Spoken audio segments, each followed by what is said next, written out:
2009 թվականի մարտի 15-ին Ստեփանակերտի Հայկազովի զորամասում սպանված զինծառայող Վալերի Մուրադյանի մայրը հերթական անգամ կառավարության դիմաց կազմակերպած բողոքի ակցիային է մասնակցում։ Այստեղ էին տարբեր տարիներին հայկական բանակում խաղաղ պայմաններում սպանված զինծառայողների ծնողներ։ Մեղավորներին պատժել, ուրիշ ոչ մի բան չենք ուզում։ Կառավարության շենքի դիմաց էին նաև 2011 թվականի հունվարի 1-ից լուծարված սոցիալական ապահովության պետական ծառայության աշխատակազմի վճարումների ծառայության աշխատակիցները։ Ցուցարարները պահանջում էին կառավարությունից ոչ միայն իրենց ապահովել աշխատանքով, այլև վճարել վերջնահաշվարկը։ Լուծարված ծառայության աշխատակիցները վստահեցնում են, որ իրենց աշխատանքի տեղավորելու խոստումներ են տվել։ Խոստումով տուն կպահես, վարձ կմուծես, լույս կմուծես, գազ կմուծես, նույն օրը գալի անջատում են։ Չի կարելի 300 հոգու միանգամից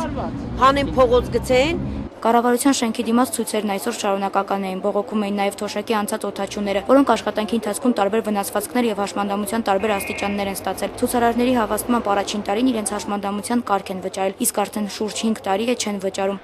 Անի Գևորգյան, Հովսեփ Հովսեփյան, IPF